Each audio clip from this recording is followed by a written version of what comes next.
सीधी से मिल रही बड़ी खबर, दशमत आखिरकार देर रात अपने घर पहुंचे। परिवार वालों से मिलकर दशमत ने खुशी भी जताई, यह भी कहा कि वो सीएम से मिलकर लौटे हैं, बहुत अच्छा उन्हें लगा है। दशमत ने सरकार को मदद देने के लिए धन्यवाद भी कहा है। पूरा मामला सीधी से जिस तरह का वायरल वीडियो सामने आया था, उसके बाद सीएम आवास पर दशमत को बुलाया गया। खुद मुख्यमंत्री ने माफी मांगी, पैर धोए, आरती की, सम्मान किया, तिलक लगाया।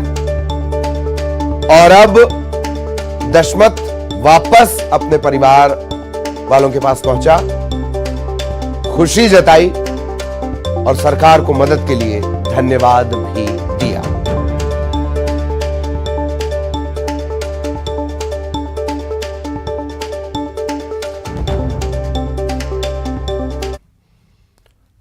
और इस सीधी कांड में एक बड़ा अपडेट आपको यह भी दे दें कि पीड़ित को सहायता मिलेगी, आर्थिक मदद मिलेगी। 5,50,000 की राशि स्वीकृत की गई है। सीएम शिवराज के निर्देश पर यह स्वीकृति सीधी कलेक्टर ने ट्वीट कर इस बात की जानकारी दी है। सीधी कांड में बड़ा अपडेट, आर्थिक मदद की जाएगी पीड़ित की। 5,50,000 की राशि स्वीकृत की गई है। सीएम शिवराज के निर्देश पर सीधी कलेक्टर ने ट्वीट कर इस बात की जानकारी दी है।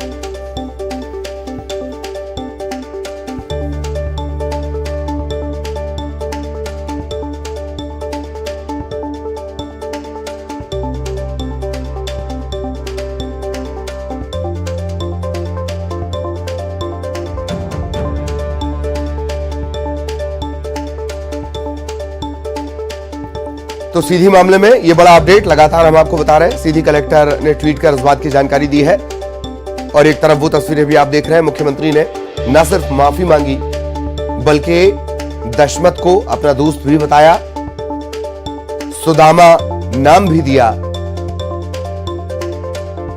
सीएम हाउस में सम्मानित करने के साथ साथ उन्होंने माफी भी मांगी और कहा कि दशमत अब उनके दोस्त हैं।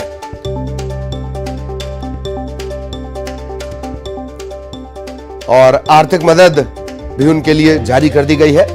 सहयोगी अनुराग इस वक्त हमारे साथ जुड़े हुए हैं, अनुराग के पास हम आपको लिए चलेंगे। अनुराग, कल की तस्वीरें भी हम लगातार दिखा रहे हैं, आर्थिक मदद से जुड़ा बड़ा अपडेट भी है और अब आखिरकार दशमत अपने घर पहुंच गए हैं। अनुराग।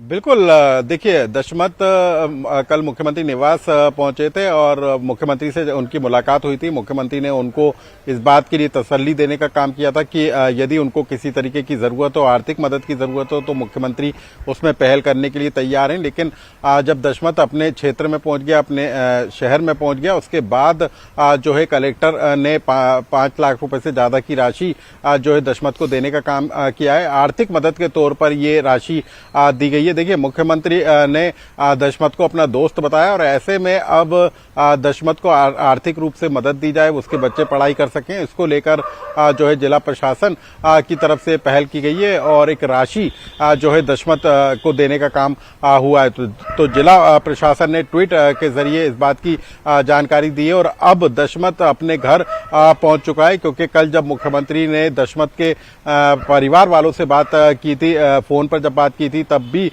उनके परिजनों ने कहा था कि दशमत को घर वापस लौटा दें, क्योंकि काफी लंबे समय से दशमत गायब थे और जो परिवार है वो इस बात को लेकर चिंता में था कि कहीं दशमत जो है कहाँ है। और अब दशमत अपने घर पहुंच चुके हैं, राशि उनको मिल चुकी है, तो निश्चित तौर पर अब जो परिवार है वो कहीं ना कहीं संतुष्ट होता हुआ नजर आ रहा है। चलिए, बहुत बहुत धन्यवाद आपका अनुराग इस तमाम जानकारी के लिए। सहयोगी अनुराग विस्तार से जानकारी दे रहे थे और जिस तरह से अब दशमत चूंकि घर भी पहुंच चुके हैं। अगली खबर का रुख करेंगे। बात एक ऐसे वीडियो की जो आपको हैरान कर देगा। बाढ़ की तस्वीरें आप सभी ने देखी होंगी, लेकिन नदी में अगर अचानक बाढ़ आ जाए तब क्या होता है, तस्वीरें देख लीजिए। ये बड़वानी में वेनी नदी, अचानक इसमें बाढ़ आई, जलस्तर बढ़ गया। खास बात यह कि नदी बिल्कुल सूखी हुई थी, लेकिन जैसे ही नदी में पानी का तेज बहाव आया, और वो भी इतना तेज कि रेत भर रहे ट्रैक्टर ट्रॉली पल भर में इसकी चपेट में आ गए। हालांकि मजदूर किसी तरह अपनी जान बचाने में कामयाब हुए, सभी को तैरना आता था, लेकिन अचानक से सूखी नदी थी, वेनी नदी में पानी नहीं था और अचानक से तेज गति से इसमें पानी आना शुरू हो गया। ट्रैक्टर ट्रॉली बीच नदी में भरकर इनमें रेत भरी जा रही थी। अचानक नदी का जलस्तर बढ़ा, सूखी नदी में पानी आया। जलस्तर तो बाद में बढ़ा, तेजी से पानी आया और ट्रैक्टर ट्रॉली बह गए।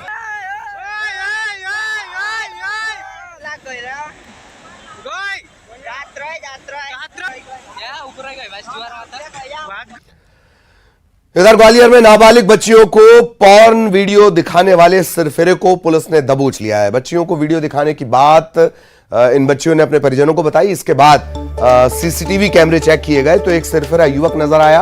परिजनों ने शिकायत दर्ज करवाई। आरोपी को घेराबंदी करके पकड़ लिया गया है। पहले भी ये जानकारी भी मिली है कि पहले भी बच्चों को इस तरह की मूवी दिखा चुका है।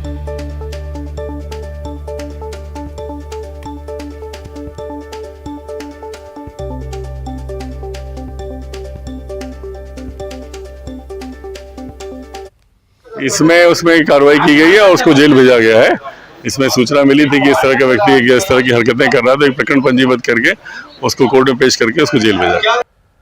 मध्य प्रदेश में लव जिहाद का नया मामला मंडला जिले में सामने आया है। सतना जिले की एक हिंदू युवती ने मंडला जिले के एक मुस्लिम युवक के झांसे में फंस गई। आधार कार्ड में सरनेम चेंज कराने और दुष्कर्म का आरोप अब इस युवती ने लगाया है। ये महिला थाने पहुंची, शिकायत दर्ज करवाई गई है। मंडला जिले के कोतवाली थाने का ये पूरा मामला है। एक मुस्लिम युवक से उसकी दोस्ती इंस्टा के जरिए हुई थी। युवक अच्छे से जानता था कि ये लड़की निचले तबके से है, समाज से है। इसने शादी करने की बात की। लगातार 11 महीने से दुष्कर्म कर रहा है। ये सब आरोप हैं। जब युवती ने शादी की बात कही, आधार कार्ड में नाम चेंज कराने की बात कही,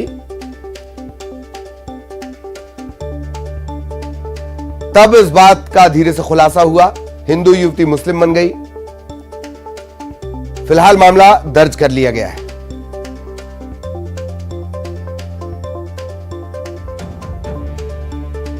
इंस्टाग्राम में बात करने के बाद दानिश ने हमें प्रपोज किया था।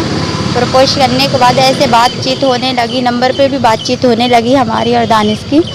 फिर दानिश बोला कि आप मंडला आ जाओ, मेरे को मिलना है आपसे, आपको देखना है। मैं बोली ठीक है, हो गया, आती हूँ।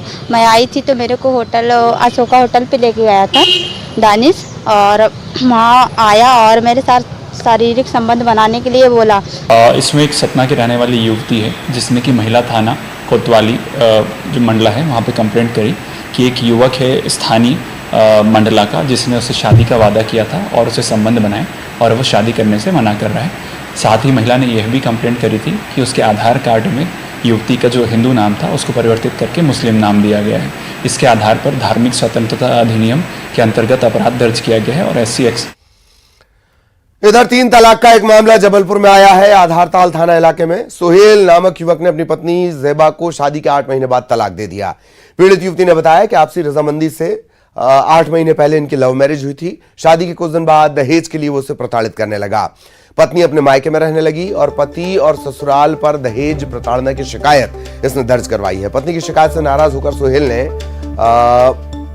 ज़ेबा के घर वो गया और उसे 3 तलाक दे दिया। 498 का मामला कायम हुआ था 3-4 दहेज अधिनियम का, उसका चालान पेश हो चुका है। इसके बाद फिर उस लड़के ने आके फिर अपनी पत्नी को 3 तलाक उसके घर पे आके दे दिया। लड़की द्वारा लिखित शिकायत इस संबंध में पेश किया गया है कि हमको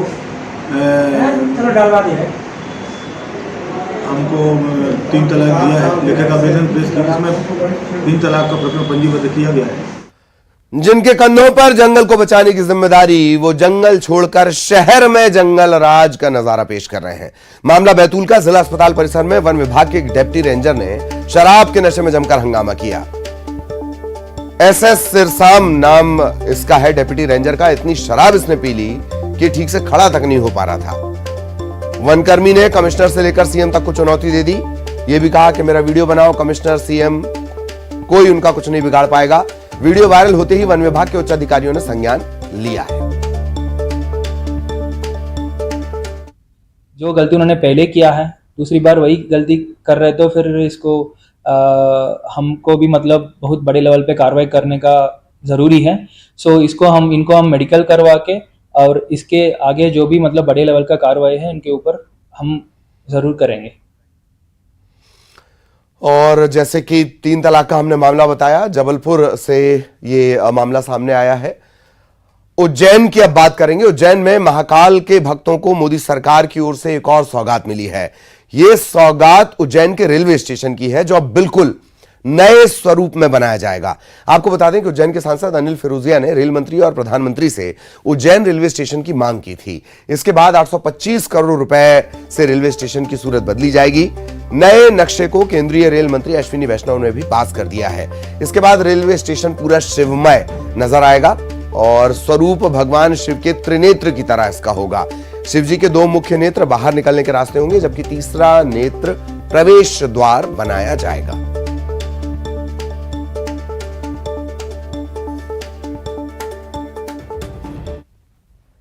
नवनिर्मित रेलवे स्टेशन बनने जा रहा है जो अत्याधुनिक है।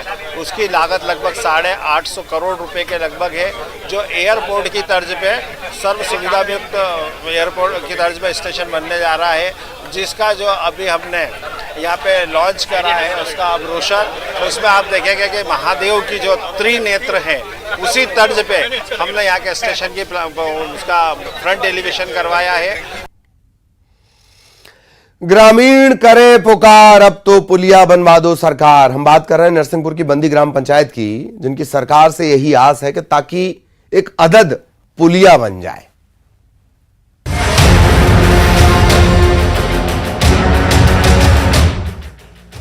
जिला नरसिंहपुर, ब्लॉक है चावरपठा और गांव है बंदी ग्राम पंचायत। समस्या है नाला, जिसे बंद नहीं करना सिर्फ मांग पुलिया की है। ये सब जानकारी सिर्फ खबर के लिए नहीं, बल्कि उन जिम्मेदारों को खबरदार करने के लिए है जो गैर जिम्मेदारी की चादर ताने सोए और चुनाव के वक्त ही जागेंगे। दरअसल मानसून जैसे ही आता है, यहाँ के बाशिंदों को हर साल की तरह एक बार फिर से उस नाले का डर सताता है, जिसके उफान मारते ही जान आफत में पड़ जाती है। इस बार भी यही मांग दोहराई जा रही है। हालांकि काम चलाने के लिए बांस का पुल खुद ग्रामीण तैयार कर चुके हैं, लेकिन जिले के कलेक्टर से लेकर जिला पंचायत सीईओ तक, विधायक से लेकर सांसद तक सबको समस्या की जानकारी होने के बाद भी हुआ कुछ नहीं। जाहिर है इस बात को बताने की जरूरत नहीं कि कितने हादसे हो चुके हैं यहाँ और कितनी जरूरी है ये पुलिया। बंदी पंचायत का वार्ड क्रमांक 11 है। इसकी यह स्थिति है कि यहाँ पर अभी तक शासन प्रशासन के द्वारा किसी प्रकार की कोई सुविधा नहीं इस वार्ड के लिए, और हम लोगों ने ये निजी व्यवस्था से बनाया है और हम लोग इसी से निकलते हैं। बरसात में यदि कोई बीमार हो जाए तो उसको पलंग पर रखकर, चारपाई पर रखकर, लकड़ी बांधकर इस नाले से ले जाते हैं। किसी महिला को डिलीवरी हो तो उसको भी इसी स्थिति में ले जाना पड़ता है। और शासन प्रशासन से हम सब लोगों से, सांसद विधायक सब लोगों से बोल चुके। यहाँ पर कलेक्टर मैडम का दौरा भी हुआ है। कलेक्टर मैडम बोल के गई थी इसको प्राथमिकता में लिया जाए, लेकिन अभी तक कोई सुनवाई नहीं हुई। इससे आने जाने में बहुत दिक्कत होती है और यहाँ कोई सुनाई नहीं हो रही। अब ये भी हमारे यहाँ जब जाते तो इसी से आते हैंगे। ये ग्राम पंचायत टपरियां है, इसकी जनसंख्या कितनी है? इतने की 250 जनसंख्या है करीब। ये सभी लोग इसी से निकलते? सभी लोग इसी से निकलते और सर्राबंदी के लोग भी यहीं से निकलते। 150-200 लोग बाजार के दिन आते हैं, तो बाजार जाते तो इस रास्ते के अलावा दूसरा रास्ता नहीं है जाने के लिए। महिलाएं महिलाएं भी जाती हैं बाजार, है बच्चे भी जाते हैं स्कूल, तो इसी रास्ते से जाते हैं। वो भी यहाँ से जाते तो कभी कभी भीग जाते तो कपड़े अलग से भी ले जाते हैं। बंदी ग्राम पंचायत की महिला सरपंच के पति कहते हैं कि ऐसा कोई दर नहीं जहां समस्या की खबर नहीं, लेकिन हालात फिर भी हैं वहीं के वहीं। हमने शासन प्रशासन को बार बार प्रस्ताव के माध्यम से वो निवेदन किया और कलेक्टर मैडम भी आई, लेकिन कोई भी इस पर ध्यान नहीं दे रहा। और बार बार हम सीओ सर से भी बोल चुके हैं तो सर जाकर निराकरण करवाओ। सीओ सर भी चेक कर गए, लेकिन इनका कुछ नहीं हो रहा। और अस्थायी पुल बनाकर वे लोग निकलते हैं वहाँ से और जान जोखिम में लेकर के बच्चे भी जाते हैं, महिलाएं भी जाती हैं। उधर एसडीएम साहिबा का कहना है कि मामला भोपाल गया है और स्वीकृति अटकी हुई है। ग्राम पंचायत बंदी में जो टपरियन मोहल्ला है, इसके संबंध में मामला संज्ञान में आया है। सीए जनपद से इसमें चर्चा की गई है। उनके द्वारा बताया गया है कि इस संबंध में पुलिया के लिए प्रस्ताव भोपाल गया है और जैसे ही वहाँ से अनुमति मिलती है तो आगे कार्रवाई। अब अटकी स्वीकृति कब पास होगी, कैसे पास होगी, कोई नहीं जानता। जानते हैं तो बस इतना कि हर बार की तरह इस बार भी बारिश में एक बार फिर से नाला उफान मारेगा, लोगों को डराएगा, लोग फिर भी जान जोखिम में डालेंगे और उसे पार करेंगे। नरसिंहपुर से न्यूज़ 18 के लिए आशीष जैन की रिपोर्ट। और अब भोपाल से बड़ी खबर, चुनावी साल में कांग्रेस का फोकस है डैमेज कंट्रोल पर। कांग्रेस ने सिख समाज को साधने के लिए बैठक बुलाई है। आज कांग्रेस की कौमी एकता प्रकोष्ठ की बैठक होनी है। पीसीसी चीफ कमलनाथ के निवास पर यह बैठक आयोजित होगी। कमलनाथ इस बैठक की अध्यक्षता करेंगे। सिख समाज को कांग्रेस के साथ जोड़ने के लिए रणनीति बनाई जाएगी। बैठक में बड़ी संख्या में सिख समाज के लोग शामिल होंगे। इंदौर घटनाक्रम के बाद से भी सिख समाज में रोष है।